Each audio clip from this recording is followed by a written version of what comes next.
me just welcome all of you to today's session on the strange alchemy of life and law, and also extend a warm welcome to our guest speaker, Justice Sri Devan, as she joins us for today's book discussion. Our ROM today, Anu, has put in a lot of good effort in not only getting Justice Sridevan to our session, but also getting Albie Sachs virtually to this session as well. Anu will introduce Justice Sridevan to all of us in the second half of today's session before she speaks to all of us. Now let me hand over to Srinivas, who also has put together today's program with really very little time on his hand between travel and accumulating all the slides. So, and then we can move on to the curtain call. Everybody on mute, please. For future August session. Is it Srinivas, is it only me or is there a lot of background noise? You can mute everyone, Srinivas, please.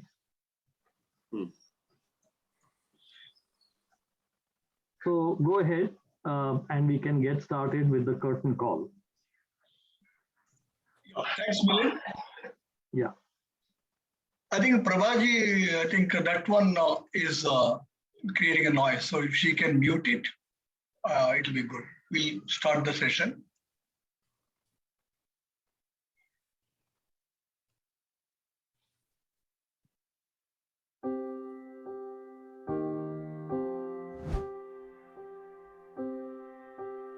Rule of law means that we're all equal in front of the law. When everybody is free to say what they want. Justice? The rule of law is holding people accountable to the law. The law must emanate from the people. Look, the law lives in the consciousness of the people. If you don't have that, you don't have law. In countries where the rule of law is absent, ordinary people do not have access to the justice system.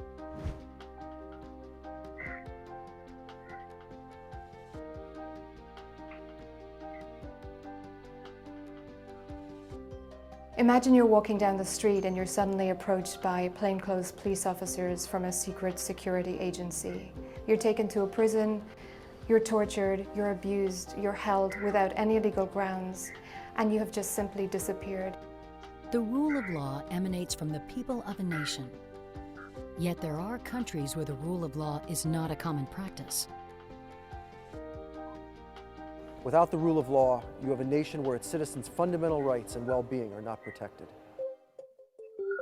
The United States Institute of Peace believes that rule of law is the lifeblood of a society.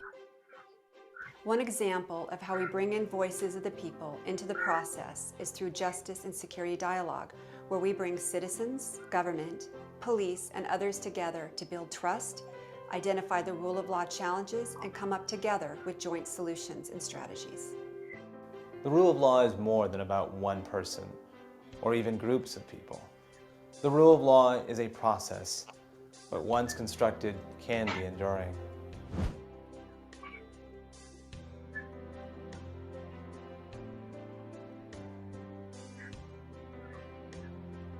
What we're seeing in the world is people's demand for a voice in decisions that affect their lives. For a society that provides justice, security, and accountability for everyone. In other words, a society that abides by the rule of law.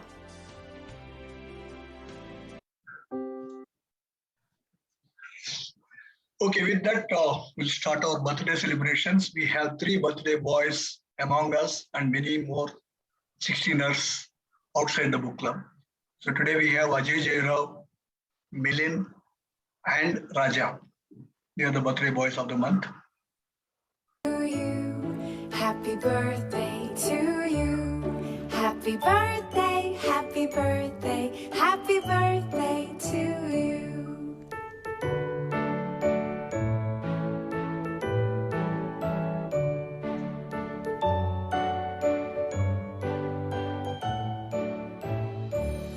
Happy birthday to you. Happy birthday to you. Happy birthday, happy birthday, happy birthday to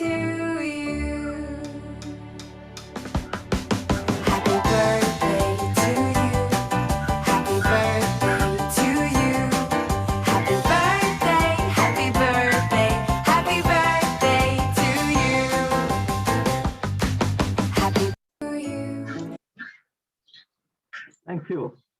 That was nice. Happy birthday, Milind. I don't know Thank whether you. Ajay and Raja are with us. Yes, thank you so much. Happy birthday, guys. Happy birthday, Raja. Thank you. Thank you. Happy birthday, guys. Happy birthday, Ajay.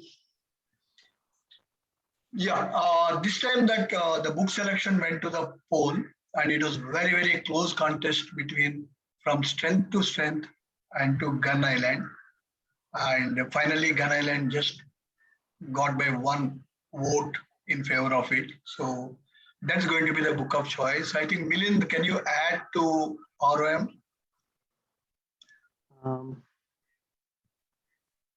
You had 2 ROMs, right?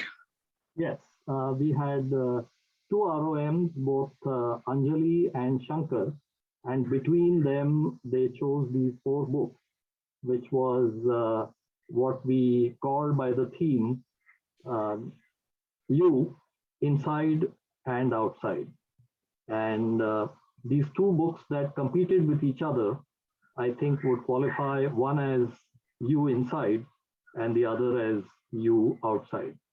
So we will keep you guessing as to who recommended these 2 books until we announce the ROM for this session. Okay? I thought we had to vote for the ROMs as well. Yeah. Just kidding. Okay, go ahead. Yeah. And the good news is that again, 100% that all 33 voted. So it's the second time back to back, we have full voting. So I think we should keep that spirit. That was excellent that everyone voted. So Albie Sachs is here for all of us, sharing his thoughts, his experiences as a judge, and how his book that we all found fascinating actually happened. So let's listen to him. Well, I must thank you, Milind. I'm absolutely delighted and thrilled. A few months ago, I did something similar with judges in England, and it's a real fun occasion. We're not wearing gowns, we're not being important, nothing's going to be reported. It's just an exchange, and it's all on first name terms. And I only wish the hour was more propitious, but 5 a.m. in the morning, voluntarily, I volunteered for lots of things in my life, but I'm not going to volunteer for this. So I'm just going to say, writing the book was so important for me. I'd been on this new court in South Africa.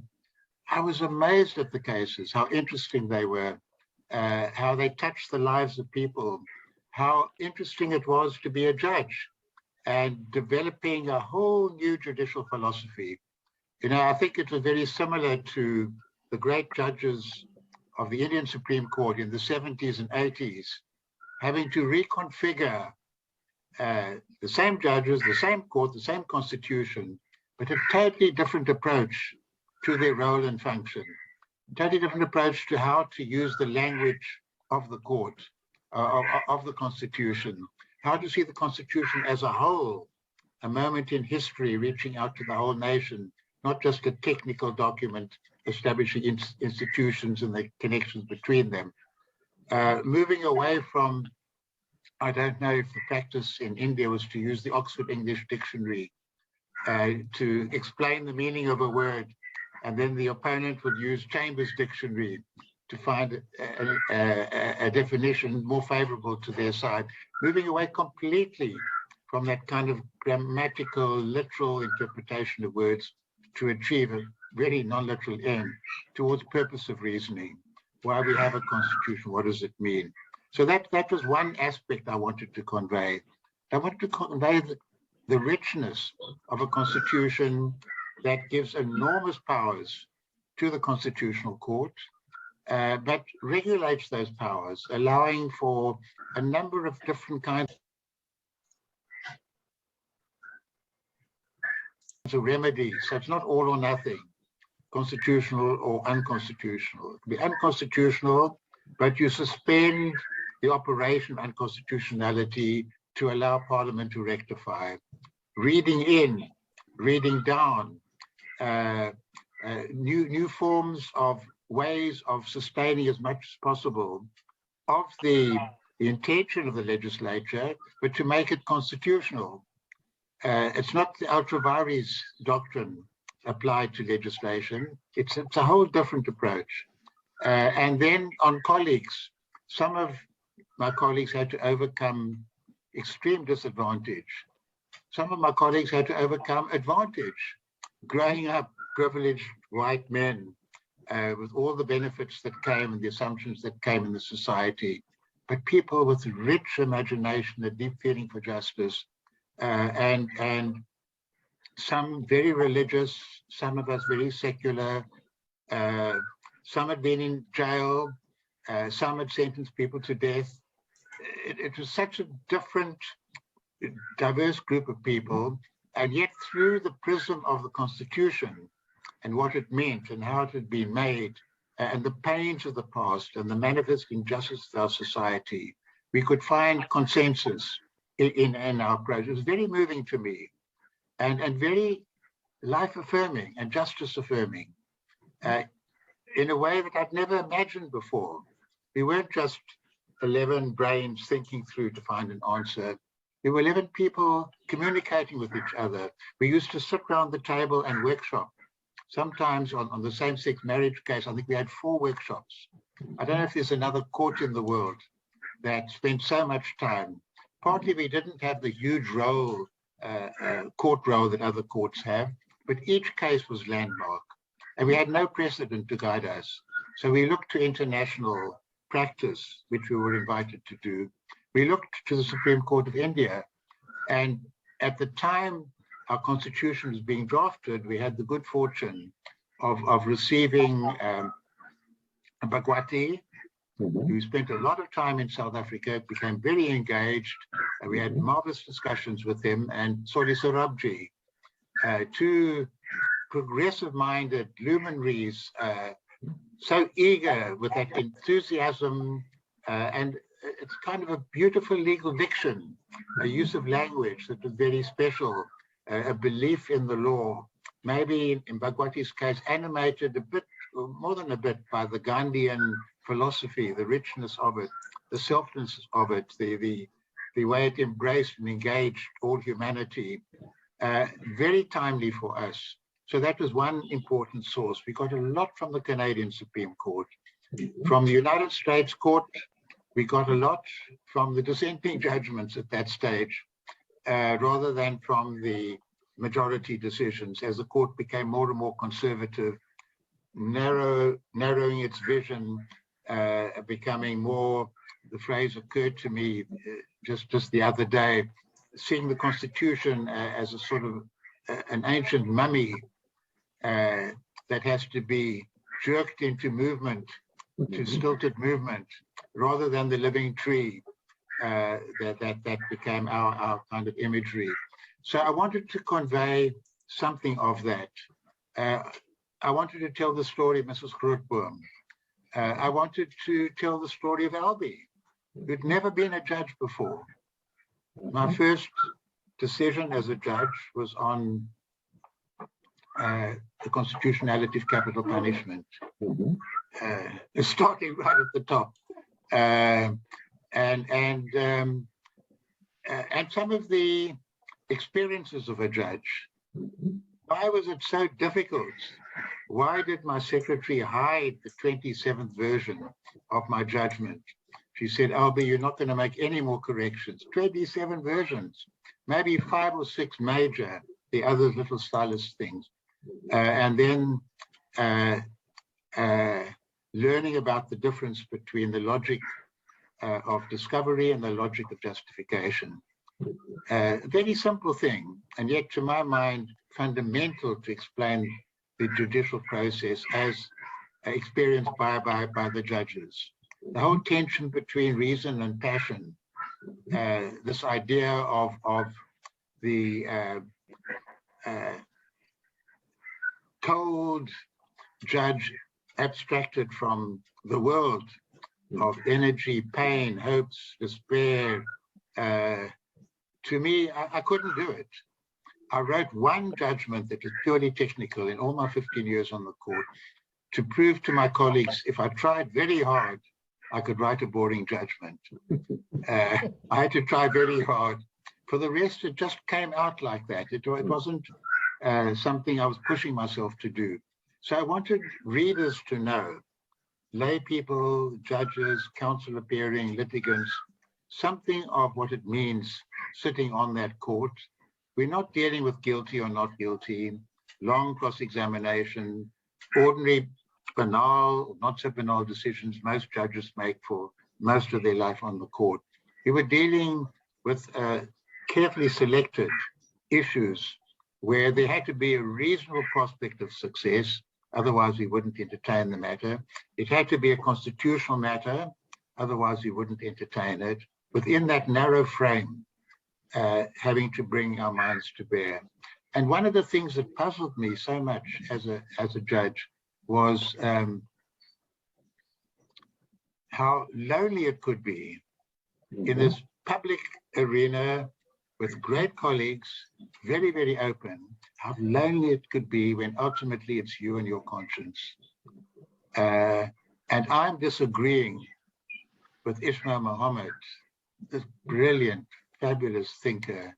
I'm disagreeing with Arthur Chaskelson, this amazing guy. That first judgment he wrote was magisterial on capital punishment. I'm disagreeing with Cato Regan, that sharp, brilliant law professor, with Yvonne Machoro, with Johan Krechler, wonderful, wonderful judges. How is that possible? And if judging is all about pure reasoning, there should be only one right answer to every case. And then throwing out that idea, there's only one right answer. Seeing judgments in a way is inherently unstable, capable of change, of evolution. In fact, just 2 months ago, a dissenting judgment I gave on the rights of cohabitant, surviving cohabitant partners to maintenance from the estate of the deceased. I wrote a very strong dissent, and our court for the first time said our earlier decision was wrong. They didn't say it was plainly wrong. They were kind of diplomatic. They said it was wrong, and they agreed with the judgment of Albie Sachs. So it's a wonderful vindication of my own philosophy of, if you like, the inherent mobility of judicial decision-making. So I wanted to communicate all these things, and I felt so proud of our court. I wanted the world to know what we were doing in South Africa and how creative we were. And I used my sabbatical, I think it was my second sabbatical, 6 months as a Ford Foundation writer in residence. So time off, focusing just on that, thinking about it. And the book emerged afterwards. When I started off, I'm not sure what it would be like. And this is the last thing I'm going to throw out to your colleagues who will be sharing the discussion with you. I became very aware of the 3 modes of language, of verbal presentation. And I became aware of that because I'm writing. So part of it would be the formal diction of a judgment. There's a certain loftiness and calm and intensity and seriousness, and you check the syntax very, very carefully, and you don't want to be caught out for making a mistake of language or getting a reference wrong. And there's something stately about it, and appropriately so. It's not just a chat. It's a bit of an edict. Then there's the language of a biographer, talking, narrating the experience. And it's got a completely different rhythm and style. And then, so that's narrative. And then there's a kind of philosophical reasoning language that also has its own grammatical logic, if you like. So it's not a fun book to read because you're jumping, it's unsettling in a way. One of my friends who's not a lawyer said she gave up after the first section showing decisions of the court. But for those of us who are judges, we're used to breaking from conversation, argument to text. But I felt the book itself should have those three different levels of presentation. And I got huge pleasure out of writing it. And I loved coming up with the conclusion at the end, saying that we are the great storytellers of the age. It used to be the priests and the religious leaders, maybe. Sometimes it was the army generals seizing power. And in our contemporary world, the great storytellers of it was then the 20th century, I would say, are the judges. And the story can be a stilted, dry, technical story, or it can be a rich, emotive, warm story. But we are storytellers. We're not oracles. We're not machines. We tell our stories with a certain diction, according to certain, within a particular matrix. We're very collegial in the way we present. And I think there's no problem about being unabashed and open about it. Some of my colleagues, I got a wonderful support from Harry Wolff in England. He got it. He was happy to have his name appended to the book and invite his colleagues to see. Another colleague of mine, some of you might know, Stephen Sedley, who became Lord Sedley, brilliant critical thinker. He was horrified that I could speak about my own judgments. It was such a violation of the distance between yourself as a person and yourself as a judge that he just couldn't accept that. And a very progressive-minded person. On my court, my colleague Richard Goldstein was immediately enthusiastic and supportive, and there was silence from my other colleagues. And I took that silence as being, okay, we're not going to stop Albie from doing his thing. He was always a little bit going along his own way in terms of the artwork and the court building, and even the way he would start a judgment. And Albie's doing this thing, we're okay with it, but not an enthusiastic endorsement. Now, that was some time ago, 2009, I think it came out. Now I think there's much more candor about the judicial function, much less of that imposed tight confidentiality. So maybe my book helped a little bit to create that degree of candor. I tried not to write anything that can be used by counsel in subsequent cases to say this is what the judgments really meant, if you look at page 63 of Saxon's book. And I don't think there's anything that can be an aid to textual interpretation, which might have been inappropriate.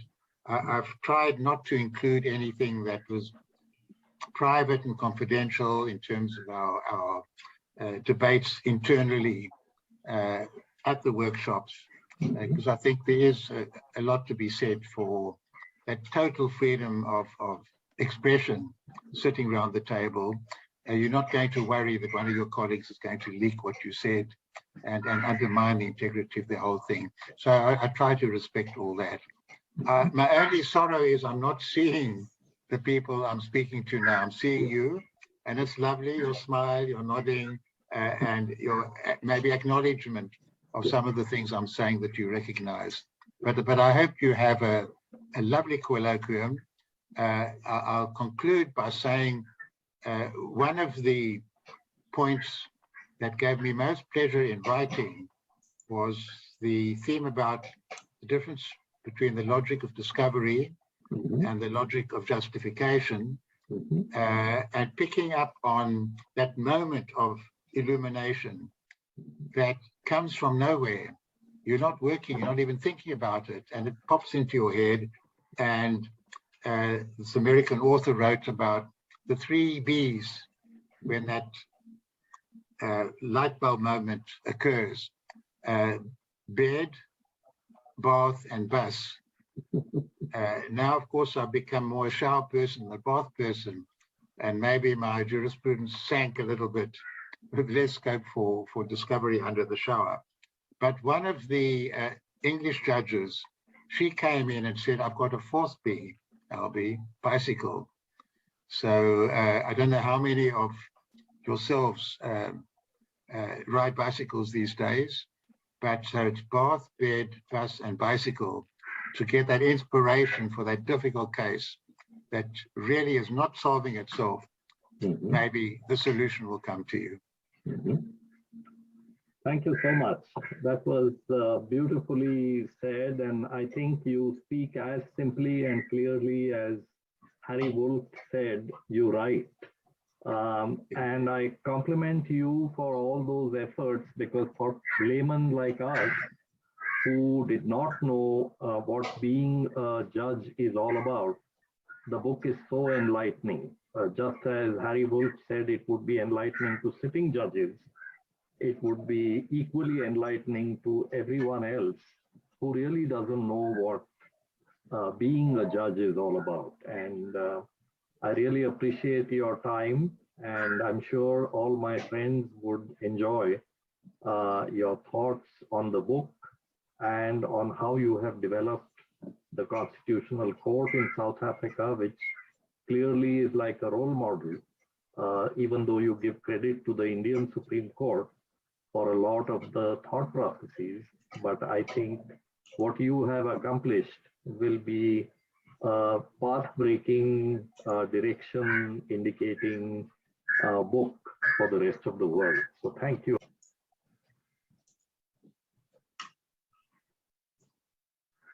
Yeah, Milan. Yeah. So that was Albie Sachs, and we'll move on to Shail Sagar, our own Ravi's 22-year-old son, talented, bright, and energetic, and he passed away earlier this week. In his memory, let's listen to some of his beautiful music and then maintain a 1 minute of silence in respect for him. Who would have known that so many friends would be gone at the month of May? I've been living in memories daily, finding something real to keep time still.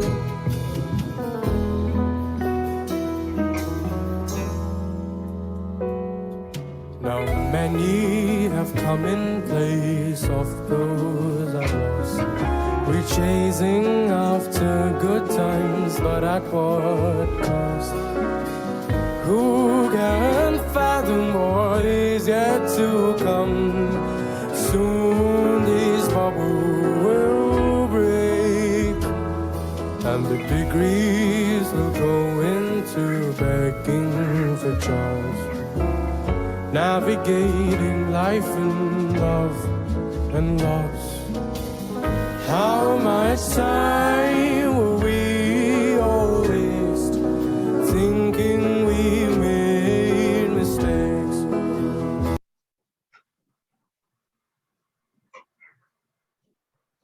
We'll now maintain 1 minute of silence in memory of Shail, and then continue with our second half of today's session.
Thank you, everyone. We'll now move on to the overview of the book for today, The Strange Alchemy of Life and Law, by our reader of the month, Anu.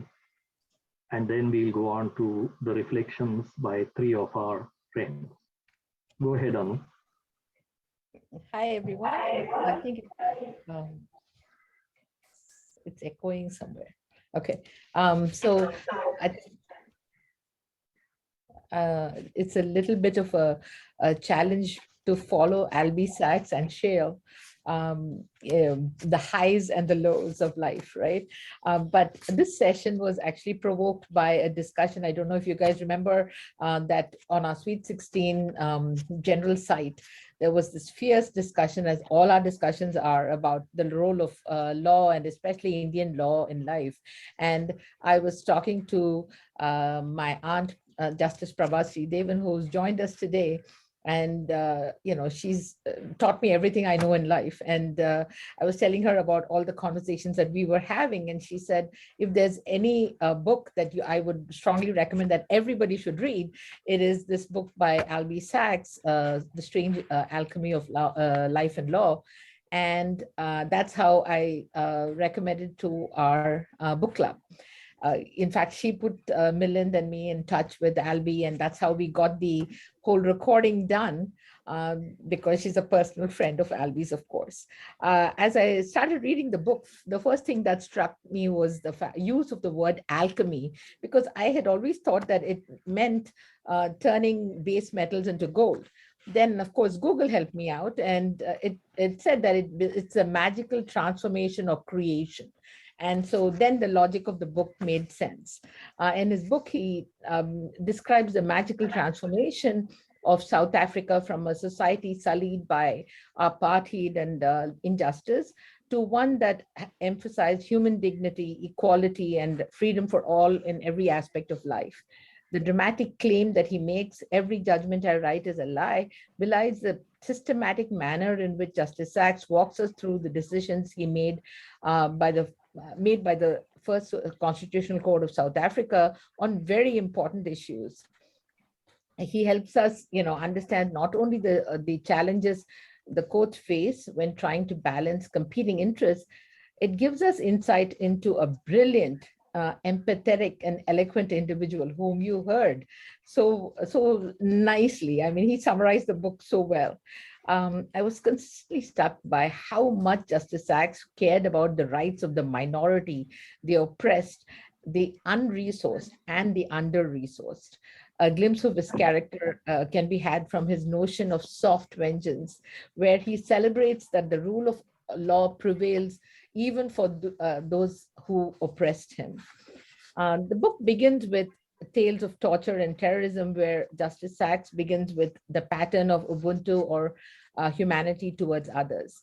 He states that when he was in solitary confinement, he decided if he was ever in a position of power and authority, he would never do anything to humiliate or diminish the humanity of others. As Justice Sachs walks us through the challenges faced by the ANC, I was also struck by the determination of the ANC to oppose violence and terrorism, much like India's freedom movement.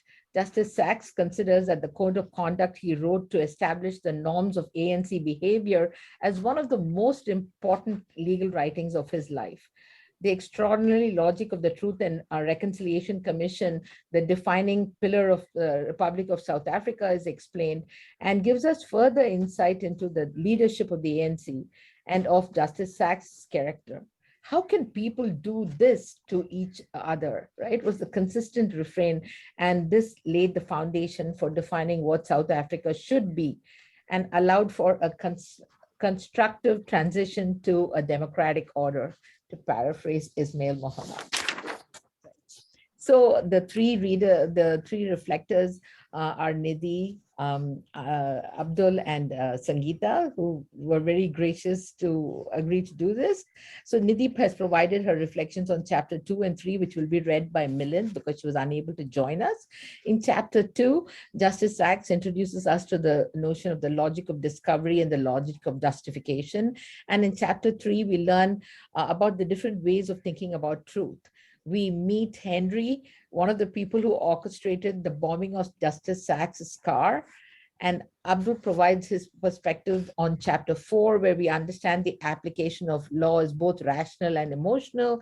Chapter 5, which deals with the important role of laughter and humor. And very importantly, the S.A.B. Miller parody case. And chapter 6, which acknowledges the plurality in reason and judgment, which Justice Sachs just talked about. That basically two well-meaning rational people can have very different perspectives on the same set of facts. Sangeeta reflects on chapter 7, dealing with cases of individual and social inequity. Chapter 8, which deals with the importance of proportionality in evaluating cases, and chapter 9, which deals with the challenges posed by the traditional definitions of marriage. I don't know if you guys face the same thing, that when I was reading this, I nodded for both sides of every argument. It made so much sense till he presented the other side as well. Justice Sachs concludes by acknowledging that judgments are made by people who have experiences and biases, and it's up to the judges to be aware of these and moderate these influences without losing their humanity, right? So as I read this book, in the US, we experienced the leak of the judgment banning abortion by the Supreme Court, and the horrific shooting in Buffalo, Uvalde. And, you know, after I wrote this summary, we've had two more, Tulsa and Ames, Iowa. So without preempting Abdul's thoughts on this, on the latter incidents, I wonder what it says about the US, that we can so easily predict how the Supreme Court will judge an issue based on the party of the president that appointed each justice. Each case in this book appears to have been evaluated on its own merit and judged using the lenses of human dignity, equality, and freedom. Is this due to the fact that most of the material relates to the Constitutional Court at the birth of a nation? Is it time related? Will this kind of Ubuntu persist in South Africa? Will other courts learn across the world learn? I wonder. Thank you so much, Anu, for a very succinct overview of Albie Sachs' book. And let me continue as I read for Nidhi, who, like Anu said, was unable to attend today's session. And I must say, I cannot replicate her voice, but I'll do my best reading her write-up and reflection. So this is about chapter 2, the working of a judicial mind. In this chapter, Judge Sachs explains how he arrives at a judgment. The printed versions of his judgments follow an orderly, clear, sequential narrative form. The issues are stated, followed by a history of the litigation and the specific questions to be determined. Next, the relevant legal principles involved are elucidated, applied to the facts of the case, and an appropriate conclusion is determined. Seems like a simple forward progression, but the reality of the process is quite different. It starts with tentative exploratory ideas, passes through doubts and contestation, before ending up as a judgment. Since the members of the court do not discuss cases before the hearing is held, the questions posed by his colleagues during the hearing always make him realize many ways of looking at the matter. Additionally, being a new court with a new constitution, there is a lot of enunciation of innovatory principles, unlike mature Supreme Courts, where most debate is around expanding or contracting the outer frontiers of the court's own precedent. Sachs applies both the logic of discovery and the logic of justification, plus the logic of persuasion, legal rhetoric to persuade and bring people on board in a judgment. Finally, he adds preening, that is a distinctive voice and sparkle to provide dignity and historical timber to the language. So a final written judgment that is elegant, compact, and easy to read has survived multiple excruciating labors, huge amendments, additions, and excisions, a messy process that is not at all captured in the final product. That is why Sachs says, every judgment I write tells a lie against itself. As an example of the complexity of thinking involved in a judgment, Sachs describes the Jordan case, the constitutionality of a law that penalizes the offering of sex for reward. The court divided 6-5 with Sachs in the minority opinion. The main divergence was on whether the question was intrinsically one of policy to be determined by legislature or raised a question of fundamental constitutional rights to be decided by the courts, in Sachs' opinion. Sachs argued that while open and democratic societies differ in how they characterize and respond to prostitution, imposing a direct criminal liability for the prostitute but not her customer impairs the fundamental human dignity and personhood of women, entrenches the deep patterns of gender inequality in our society and which our Constitution is committed to eradicating. Bravo, Judge Sachs.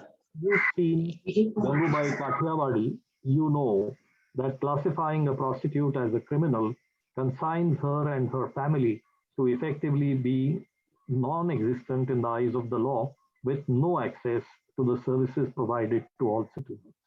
Very much against fundamental human dignity, in my opinion.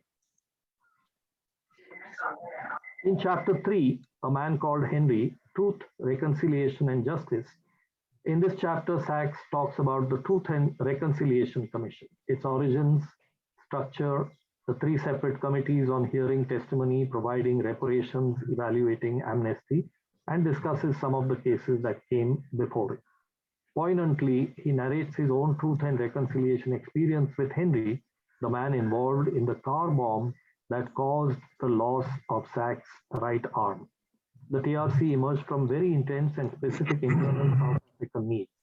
While the ANC had already decided on a truth commission to examine all abuses of human rights, including its own, the security forces that were needed to enable a safe and democratic transition from apartheid insisted on amnesty. If the elections were severely disrupted, the dream of a new constitutional order would be destroyed. But blanket amnesty negated personal and institutional accountability. So, Sachs proposed linking amnesty to a truth commission where each individual who came forward and acknowledged what he or she had done would receive indemnity to that extent. The TRC process converted knowledge of repression under apartheid into acknowledgement of its human costs. While the extent of direct reconciliation may have been minimal, a lot of truth emerged from the TRC, while usually much less emerges in a court of law, perhaps because the process was based essentially on dialogue, understanding, and acknowledgement, not on punishment and compensation. And it created a single narrative and history, not separate racial ones, for the country going forward. Sachs points out that punishment, even for those who received amnesty from the government, may be being unable to look your neighbors and friend in the eye. He points out that many oppressors suffer from PTSD. This chapter also discusses what is truth, observational, logical, experiential truth, and dialogical truth based on interchange between people are examined. Sachs refers to the strong influence of India on the South African Constitutional Court. Gandhi and Nehru, plus Charles and Monica Correa from India, and Jeffrey Bawa from Sri Lanka are mentioned.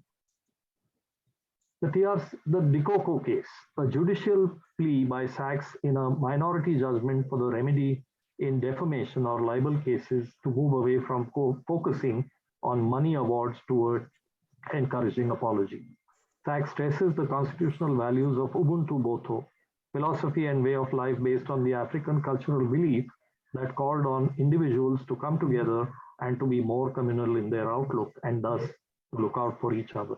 Ubuntu Botho is in sync with evolving international notions of restorative justice as well as traditional concepts of amende honorable. Courts should try to shift the emphasis from awarding quantum damages to resolving dispute and achieving a dignified reconciliation. I applaud Judge Sachs' humane and pragmatic approach, especially in view of his own suffering. He argues most convincingly for a shift in judicial policy from less punishment to more restoration and reconciliation. And finally, Nidhi offers her own set of questions. I can see how this applies on an individual or small group level, but how does one deal with wrongdoing to society at large? A corrupt officer who steals millions meant for public aid.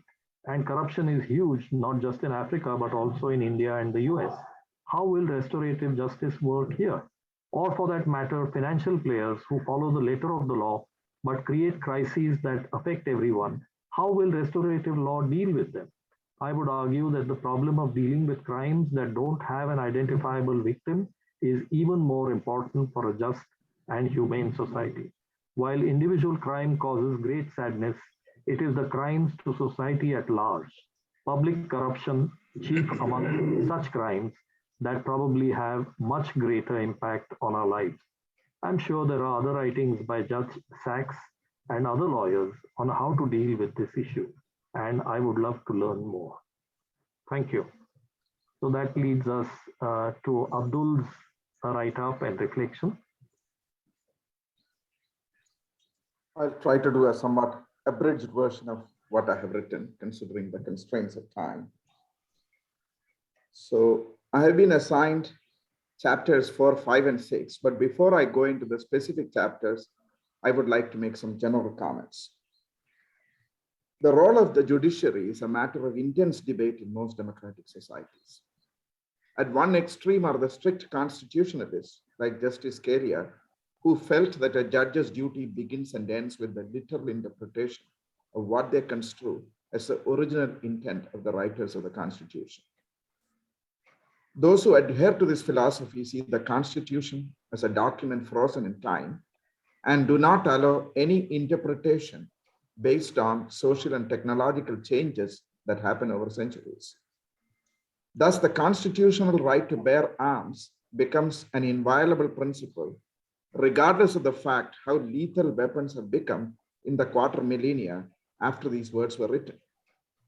At the other extreme are the judicial activists who believe that they can dictate their preferences and predilections to the other branches of the government. Finding the balance between these two extremes is not easy.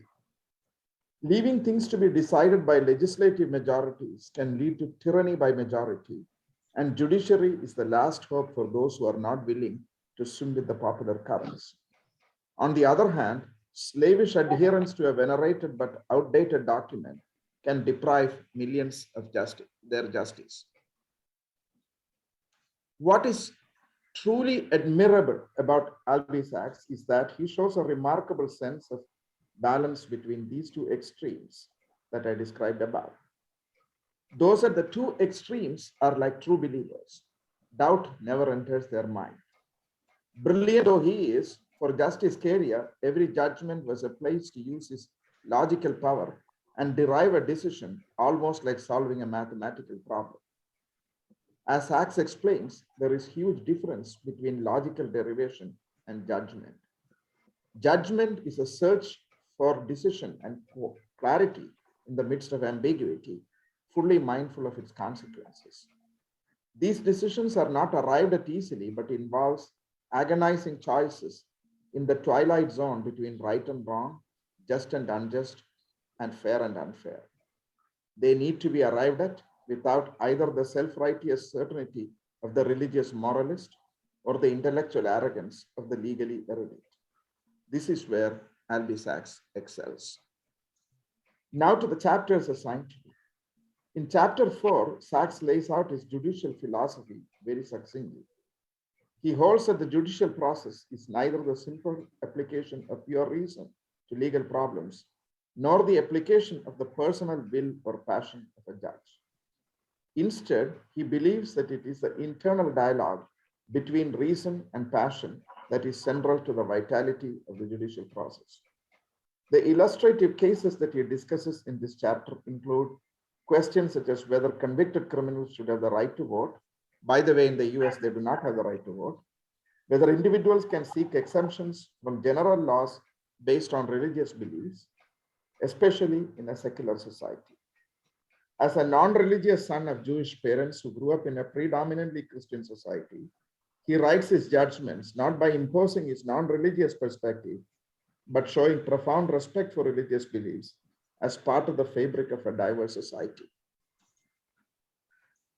I could personally relate to this in some sense because I grew up in a completely non-religious household and my dad was a judge.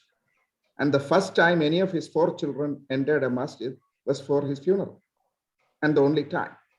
So there is the issue of balancing between one's non-religious background and respect for religion has always been a part of my own personal life, so I could relate to this very well. In chapter 5, Sachs writes a very thought-provoking judgment on the rights of the parodists to lampoon established brand names. Capacity to laugh at oneself is the hallmark of a mature and civilized society. Humor is the first casualty when rulers become tyrannical. Having lived in both Singapore and in the Middle East, I came to believe that the fundamental flaw of those societies was their incapacity to laugh at their rulers. When laughing becomes an act of subversion, it's time to write the obituary for freedom. Skipping ahead, chapter 6 is a very thoughtful exposition on the difference between reason and judgment. In common law countries, each judgment constitutes a new enactment of law because it sets a precedent that must be followed by other judges in subsequent years. Therefore, the verdict of a judge has consequences that go far beyond the specific case under consideration or the litigants in a particular case. Therefore, judges have to use judgment. A judgment should have nothing to do with the personal preferences of a judge, nor should it be the average or summation of the preferences of all judges. Instead, as Sachs explains, it should have a compelling justification that would be accepted by the broader legal community. Confronted with a petition seeking the lifting of a ban on the sale of alcohol on Sundays on religious grounds, he upholds the ban not on religious grounds, but on grounds that too much drinking on holidays is not a good thing. This is an example of a compromise where he does not offend the majority community, but does not accept religious beliefs of one community as the reason for interfering with normal commerce. South Africa was lucky to have someone of the caliber of Albie Sachs to write their constitution and then to serve in the Supreme Court. He was able to do so because the founding fathers of the post-apartheid South Africa were people who possessed a high degree of moral authority. They knew that there was so much pent-up anger among the colored population, which would explode like an overheated pressure cooker once the apartheid regime fell. The resulting revenge-seeking and bloodbath would have been an absolute catastrophe. Not giving a voice to those who were wronged would not have enabled the country to move on. The creation of the TRC was a brilliant move, which gave the oppressor and the oppressed a way to find a way forward. A general amnesty that swept the injustices under the rug would have been unfair to the victims of the apartheid. Prosecution and incarceration of the perpetrators would have tracked the country through countless years of adversarial legal warfare. Ultimately, it was a triumph of morality that borders on spirituality. The South African leaders found inspiration from the Indian independence leaders like Gandhi and Nehru, who were not just fighting for their country, but fighting for principles that were universal and moral. Unfortunately, we have now lost that sense of moral purpose and universal values. From universalists, we have become nationalists. I'll stop there. Thank you so much, Abdul. That was a very thoughtful reflection on chapters 4, 5, and 6. I really appreciate that. So let's go to the last reflection by Sangeeta to bring to a conclusion the 3 reflections on Albie Sachs' book. Go ahead, Sangeeta. Thanks, Philip. Do we have the slide? Cool. Yeah, you have about 4 to 5 minutes, so you are fine. So coming out of apartheid, South Africa's new constitution and associated legal framework was being devised with great care and thought from some top legal minds, including the author.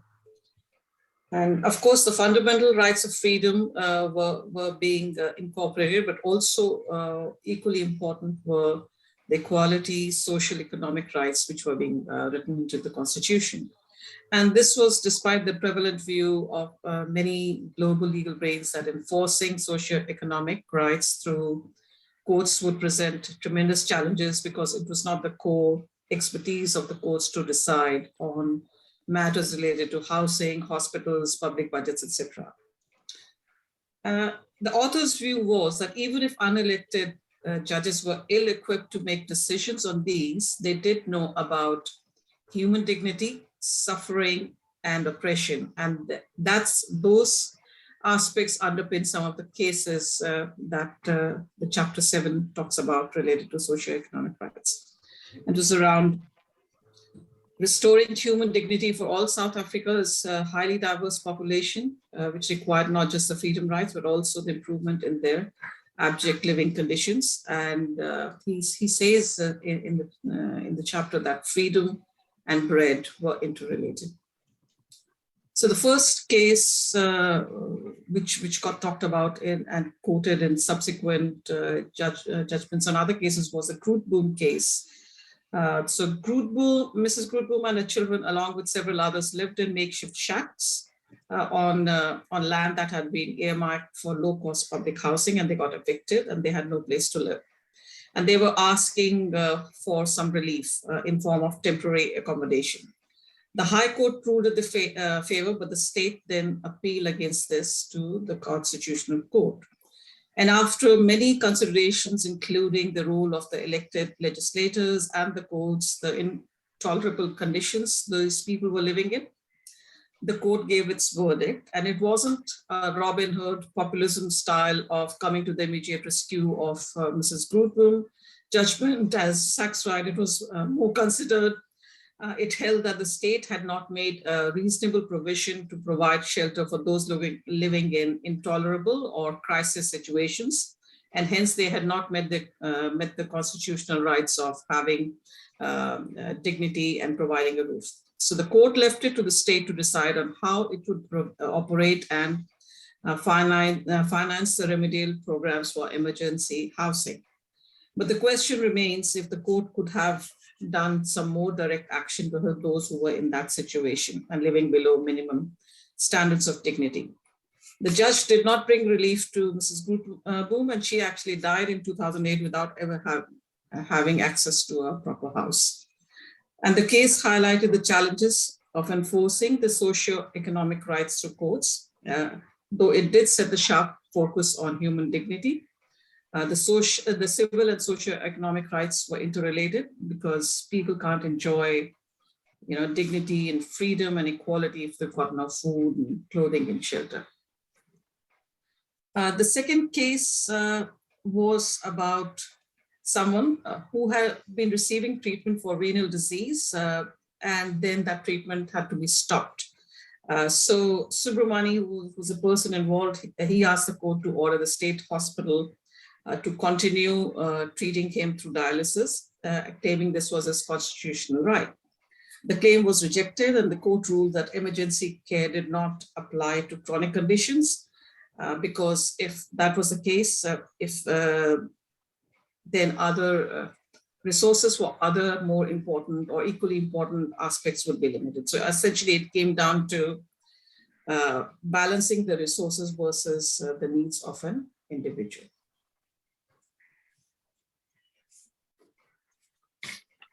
Chapter 8 was about human dignity and proportionality, and the role of the court needed to evolve from rigidity of application of rules to actually exercising some discretion, weighing and balancing competing interests using the principle of proportionality. And it did involve making value judgments, spelling out the bias, weighing up impacts. And in cases, all the members of the judiciary did not always land at the same conclusion. One example is the Rastafari case, where there was a claim from someone of that religion who wanted an exemption to smoke marijuana as part of the religious practice.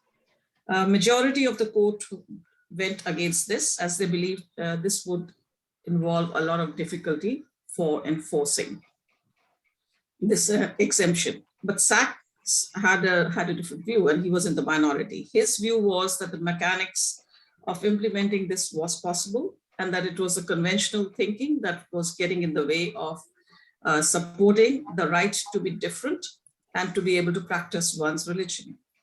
And as context and part of balancing, he considered, and he writes about this in the book, as to how the Catholics in USA were allowed wine during the Prohibition era, and also the fact that marijuana had been smoked long before the colonization as a social drug and recreational drug, and could be considered on par with other things like such as liquor and tobacco, and was not something as insidious or harmful as heroin. So he recognized that it's more a question of how to make such valid judgments so that they are true to the Constitution's spirit. And his view was that in a small number of highly contentious matters and where human dignity is at most risk, it's a good thing that the judges are not accountable to the electorate. So they don't have to be bound by the more, how do they cater for their, for the public view and be a bit more impartial. Chapter 9 was about same-sex marriage, and I found out that as part of reading this book that South Africa was the 5th country in the world and the first in Africa to recognize the right to same-sex marriage, much before it was recognized in other places like US or Australia. And this chapter covered the judicial challenge that the issue posed and the challenges faced to ensure a coexistence between the sacred and the secular. And here Sachs relates his two personal experiences, and they sort of determined how those experiences perhaps shaped his thinking and led to him to the conclusion. So the first one was he took part in the Gay Pride March. Many years later, he participated in a Christian lawyers conference, and in both, even though he was a non-believer and an atheist, as Abdul mentioned, he got fully engaged and enthralled by both experiences of such different and opposed groups. And he also recalls the experience of watching white discrimination and relating it to the discrimination being faced by the same-sex couple. So all these experiences he draws on those and his beliefs when he considers the balancing the points of view for both the parties in his judgment. He recognizes that to be married by someone who's loathing the process would be a torment for both parties. He doesn't want the believers of different faiths to make the choice between following the law or following the religion. So that's how the court rules that the marriage laws had a flaw and as a result discriminated against same-sex couples. So it ruled that these couples had the right to marry and gave Parliament 1 year to pass the amended legislation. But it also recognized that religion was a key aspect. It had to be taken seriously, and it ruled that the religious institutions and marriage officers would not be compelled and could refuse to conduct same-sex marriage ceremonies. That's it. Thank you so much, Sangeeta. I think through these cases, you elucidated very well the way Judge Sachs developed his thought processes in arguing either for the majority or for the minority. So thank you again for a very good analysis of chapters 7, 8, and 9. And now I would request our ROM for today, Anu, to go ahead and introduce our guest speaker, Justice Prabha Sridevan. Hi again. So Milind has given me 2 minutes to introduce my most favorite person in the whole world. So I'm going to try. I want to say that I fell in love with her when she came as a fiancée to my uncle to our house with an arm full of Enid Blyton books. Can you do anything better than that, right? And then basically I'm going to go to the other side before I get to the judicial side, because she's going to talk about that. She's a prolific author. She writes a lot of short stories, and she also translates a lot, especially very, lesser known authors in Tamil. And she's also very fluent in Sanskrit. I was telling her about the book that we're reading next month, and she also translates especially, very remote, from remote regions of Tamil Nadu. She's managed to get books that are well published. And now more people are able to read those. She's a fantastic artist. Her drawings have been sold for charity and for great causes. She is an advocate for and is on the board of many women's causes. I don't know where she finds the time. And she's all around amazing. The nice thing about it is that everyone who meets her thinks that they are special to her. That's that's the unique thing about her. I think that I'm the most special of all her nieces and nephews. And my daughter feels like she's the most special, and every generation feels the same way.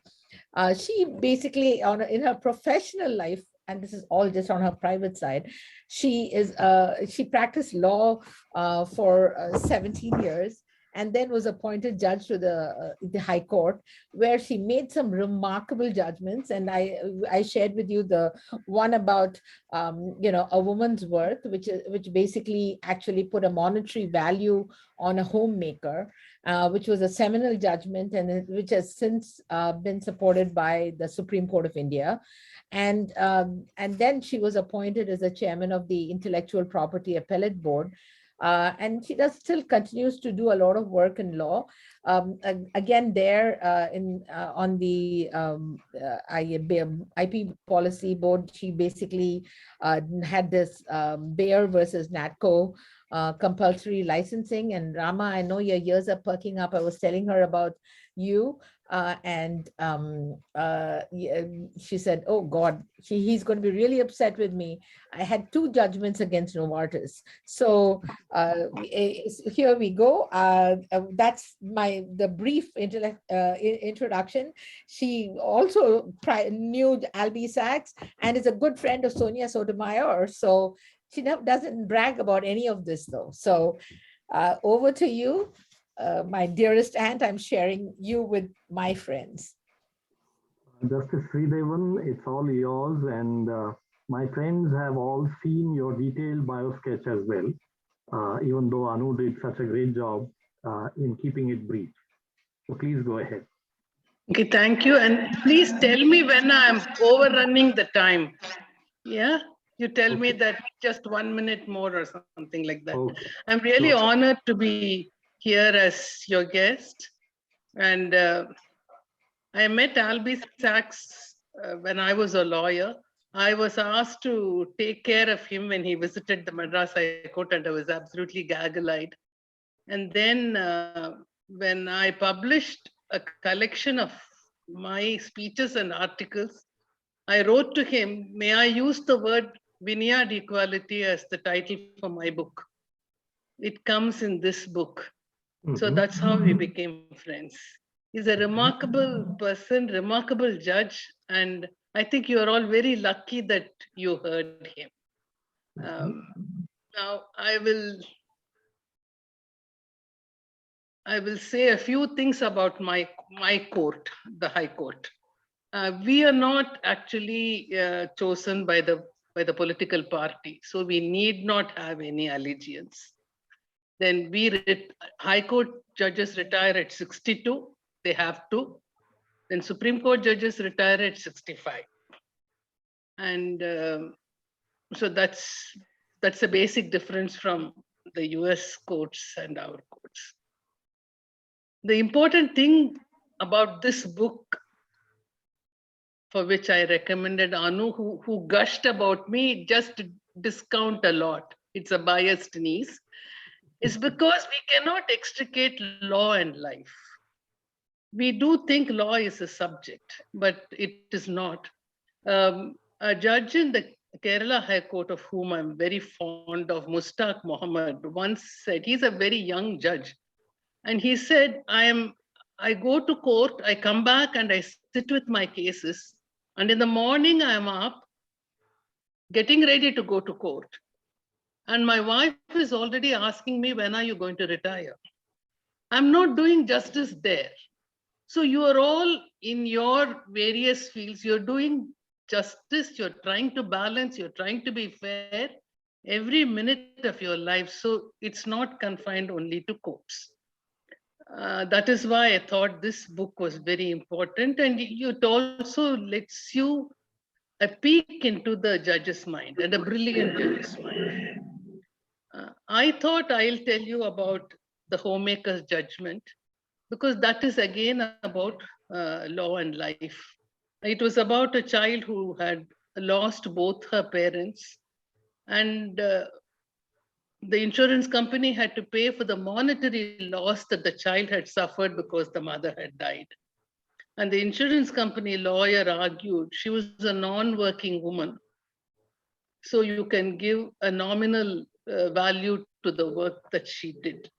Now, I think your first friend Nidhi, she spoke about Gangubai Kathiawadi being invisible. All women are invisible. I mean, if you ask, I don't know, some of you may have come away from India very long ago, but if you ask a woman who is a homemaker, you ask her partner, what is she doing? She's doing nothing, she's staying at home. That will be the answer, right? Whereas she's not doing nothing. She's working all day. So when the lawyer told us that, and the other thing is, and the High Court judges sometimes sit singly and sometimes with another, which is called a division bench. For important cases, we may sit in threes, but otherwise it could be a single judge. This case, I had a judge who was younger than me sitting with me. And this lawyer said, we can't give her much because she was not working. So I said, how much can you give a mother? How much is a mother worth? So the lawyer said that is a very unfair question. I said, I really want to know because we are assessing the loss to the child. And then I told my colleague, I have only 6 more months. If I don't do this now, I will always regret it. Let the Supreme Court reverse my judgment. It doesn't matter, but I will say that this work must be given an economic value. Unless it is quantified in terms of money, even we don't think it's worth it. That's why anything that comes muft mein is not worth it. So you have to give a value to it, though the mother, especially what we talk about mamata and all that, the mother herself may not think that, I mean, I'm doing it out of the love for my children, for my whatever. She won't want money to be, to a price tag to be given. But I think we should understand what is the weight of the work that goes on at home. And that is how that judgment was written. You can't extricate it from life, right? That was justice, law, and life, because it is also about the dignity of the woman, about how you look at her. And we don't have law clerks to help us.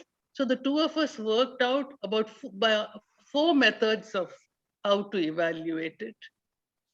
And that takes care of that judgment. Then I'll go to another judgment where again I saw it as part of life. This came when I was the chairman of the IPAB. It is the compulsory license case, Bayer. Bayer versus Natco. The drug was a drug called Nexavar. And it cost 1,48,000 per month for a patient. It is a renal cancer, I think, if I remember right. And Natco said we'd give it for 8,000 rupees per month.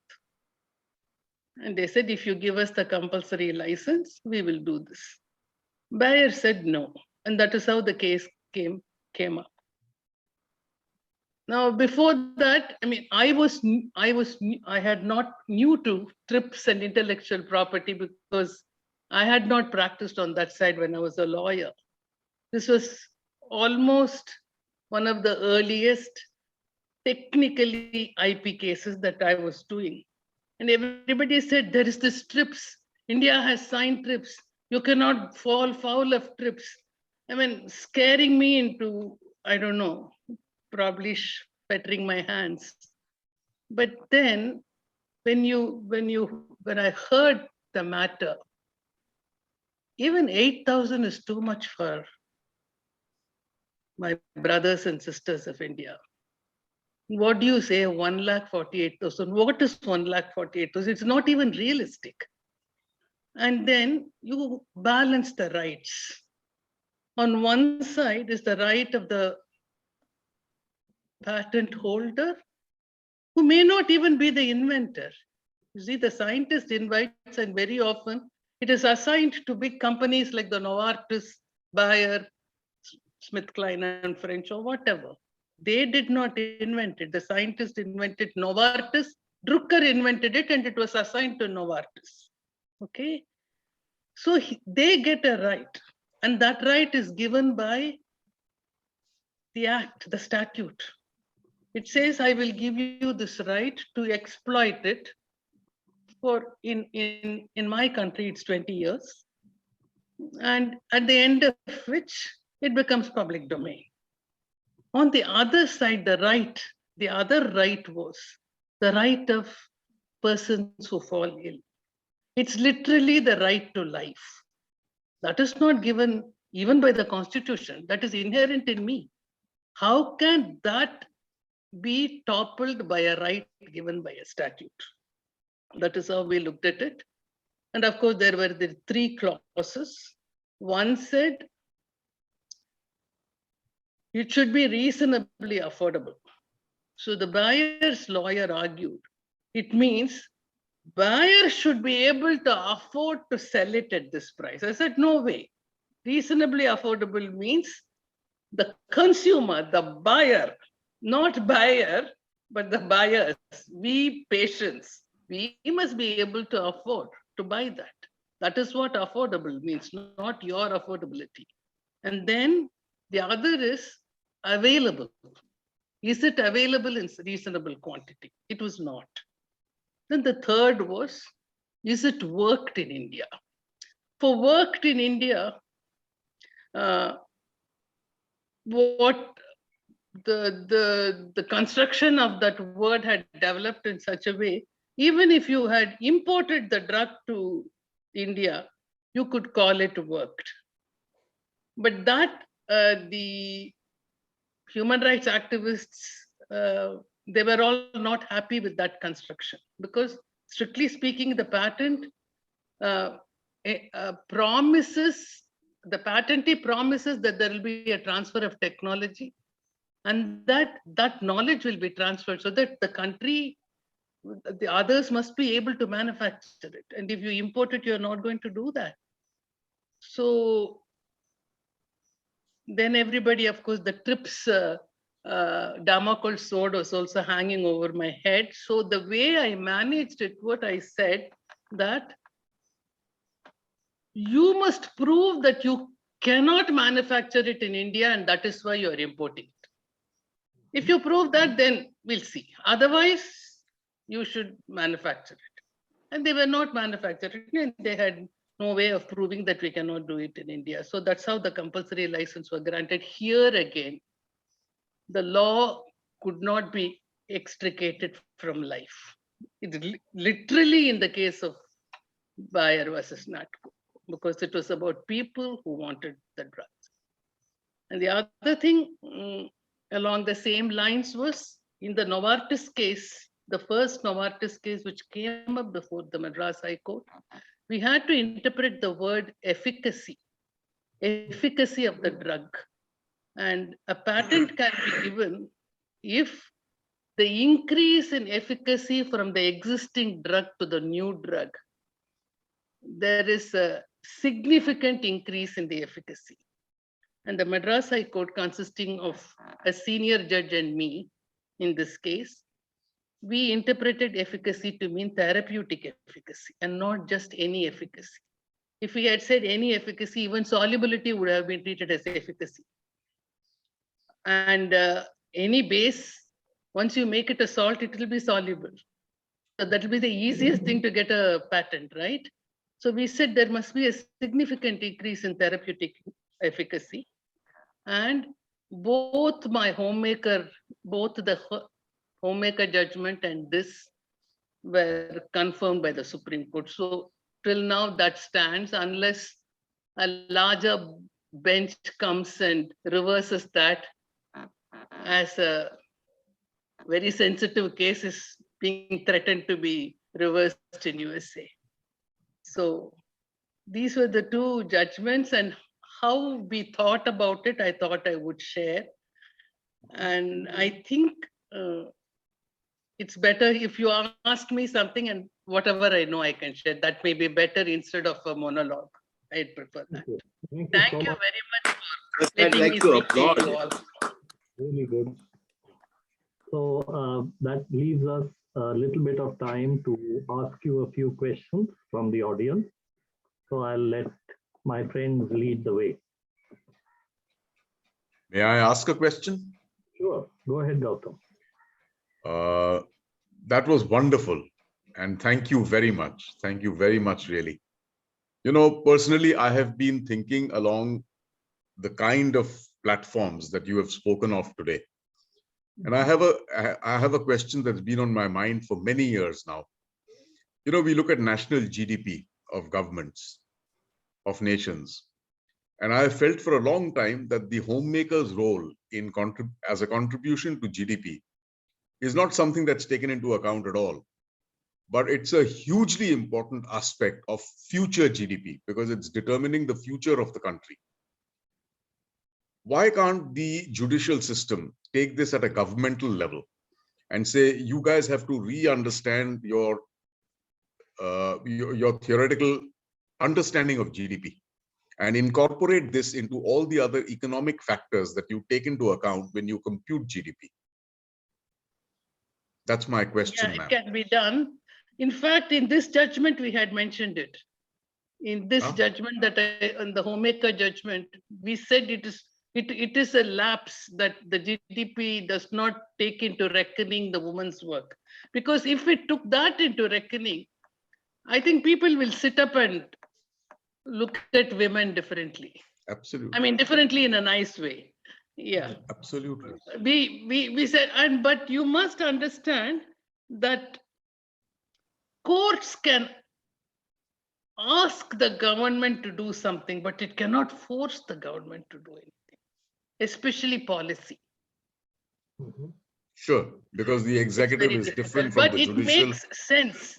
It makes huge sense to do it. And it's high time. It's high time. Yeah. Thank you. I totally agree with you. We had said so. In fact, we had even said, don't use it only for motor accident cases. Please use it even for marital disputes. Till now, not one court has done it. Because they are getting into muddy waters. They don't want to do it. Right. Thank you. Rama has a question. Yeah. Yeah. Go ahead. Thank you, Justice, Your Excellency. It's such a wonderful to hear your perspective, on things like intellectual property law, etc. And I'm not going to dive into the Novartis case because I do have very strong views also about it. But what I more ask you on a more personal level, so it's more like, as you said earlier on, that law, life, and justice comes together. So when you get a case of this sort, whether it is the TRIPS case or whether it is the woman as a homemaker case, how do you personally address it so that you're balancing the points of law from both parties' perspective? Yeah.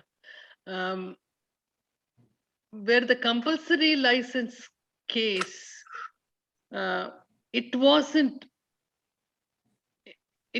difficult because the Act said that these are the 3 conditions subject to which a compulsory license can be given. And Bayer failed on 2 scores. Working, we'll leave it aside. On 2 scores, Bayer clearly failed, and the Act does not use the conjunctive and. It uses the word or. So even if one condition was satisfied, that's enough for us to grant compulsory license. But the homemaker's case was the dicey one because there was no precedent. And both of us knew it was possible for Supreme Court to reprimand us and say this was a point never argued by either of the parties. Because we are an adversarial court, so it's one pitted against the other. But we still thought we'll try. And the time for the homemaker had come, I guess. So it got accepted even by the Supreme Court. But that was the difficult one because there was nothing to suggest that value could be given for in any of the previous judgments. There was one by Justice Bhagavati, whom Justice Sachs mentioned. That was a case when there was a huge gathering of Tata employees and there was a fire. And there, I think he says you must give some value to the work of the women who died, but not specifically as a homemaker who does several roles. In fact, one of the methods that we put forth in our judgment was the woman does several roles. If there is a partner, okay, and that partner had to pay the homemaker for each genre of work that she does, I don't think anybody can be able to afford it. Yeah, she'll be a doctor, she'll be an accountant, she'll be a caretaker. She plays so many roles. Yeah. And talking of the field worker, she actually does physical labor as well. So none of which is paid because it's taken as the duty of the wife to join her husband to plow the field or whatever, sow the plants or whatever. It's not taken into reckoning. If in a traditionally understood family within quotes, if the man had to pay the woman for all the roles that she plays, it will exceed his income. So that was one of the things we suggested. For this, we had no precedent. We just tried our luck, and that was it. But compulsory license, it was there in the act. Unless I was intimidated by trips. But I can't imagine you intimidated by anything, let alone trips. And trips are very clear. I have a question for you, Justice Sridevan.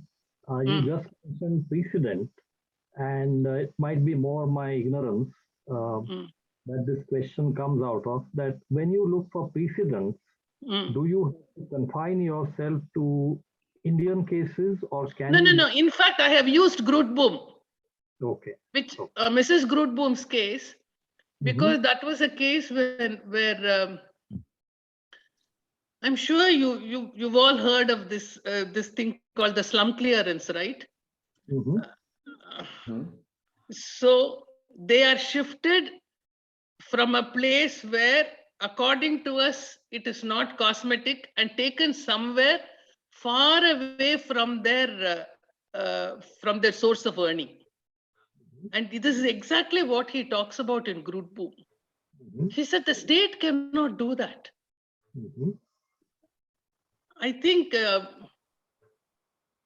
sometimes when a foreign dignitary comes, I think when one of the American presidents comes, they put a screen covering the slums because his eyes should not be sullied by such unsightly stuff, right? So we cannot do that. I have used Grootboom. We use other countries, and especially for IP, I have used US Supreme Court. I have a question. Yeah. I have a clarification question. What is the difference between a judgment and an opinion?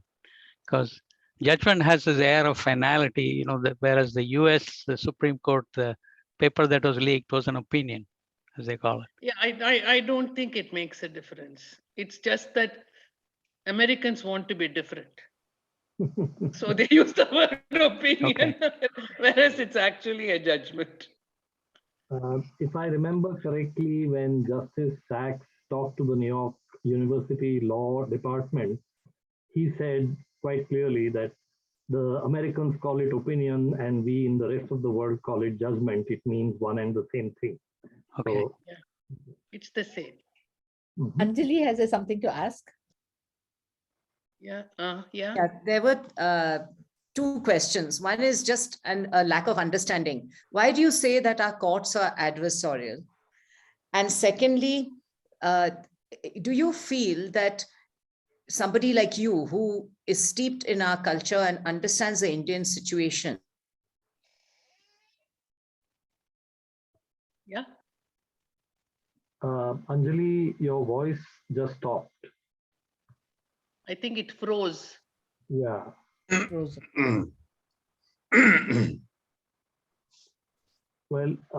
till she Can you hear me? I'll answer the first question. We lost the connection. Can she hear me? Otherwise, is there any point? I think if she went out and came back, maybe it'll come in. No, please go ahead. It's recorded, so we will play it to her. See, adversarial is the word that we used for countries which follow the common law. That is, one side is pitted against the other. Okay, and the judge is kind of, he hears this, he hears that, and he or she decides what is right. Whereas the civil law countries, it's called inquisitorial. There, the judge also plays a proactive role. And I have often expressed my view that for intellectual property cases, it should not be purely adversarial. It should be a bit of inquisitorial. For this reason, I think you will all appreciate this. It was not really about Bayer and Natco, right? It is about the faceless million patients who are not before me. It is not the two different opposing causes, which in a way can be called commercial. I mean, I'm sure Natco is not filled with altruistic impetus to come and serve the country. Natco is also doing a commercial venture. But there is this public interest. The ones who need to access drugs, to access health, who are invisible. And so one has to be conscious of that and not treat this as just A versus B and B versus A. That is adversarial. And that is why in India, it becomes an unfair system because the rich people and the powerful people can command the best lawyers and the best legal brains, whereas the weaker ones can't.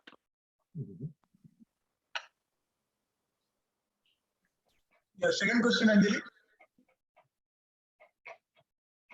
The second question was really that, is there a particular type of mental makeup, a particular understanding of the context, which enables this understanding of morality, fairness, equality, that goes into the making of a judge? And basically, in a way, asking you what is it that has influenced you to think the way that you do and enables you to tap into this morality and humanity, which so many of us are not able to do?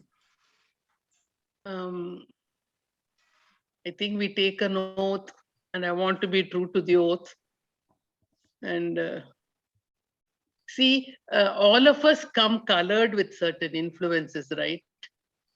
I mean, the family into which I was born, the town where I grew up. But if that has an impact on the particular case, then I must try to push it to the background and try to see it as neutrally as possible. You see, let us, I mean, I was talking about the motor accidents case. suppose in my past there had been a motor accident that had affected my family very much. And if I approach every motor accident case with a view to tulp the insurance company, I'm not being fair. So that detachment I'll have to work out. At the same time, see, after the homemaker's judgment, 3 of my male colleagues called me and said, "We totally agree with you, but why didn't we think of saying this before you did?" I think that was because I was a woman. I knew what it is. Whereas they knew what it is, but from a distance. But I had the lived in experience. So that makes a difference. Yeah, something like that. Any other questions for guest speaker today from any of you? Oh, Rama has got a question. Rama. Yeah, I'm just so enjoying the session. So if nobody has another question, I definitely would like to ask a more sensitive question. And that is regarding, we just assume in constitutional courts, there's a very clear separation between, I'll just switch on the video also, a clear separation between the executive branch, the judiciary, etc. And my question is, given the apparent politicization of the courts, whether in India or in the US, what do you ascribe the breakdown of those barriers that exist? And what are the remedies to fix that? And Abdul earlier on talked about the Roe versus Wade action, the opinion that was leaked, or the possibility of judgments being so politicized that you can predict the judgment even before the case is fully heard.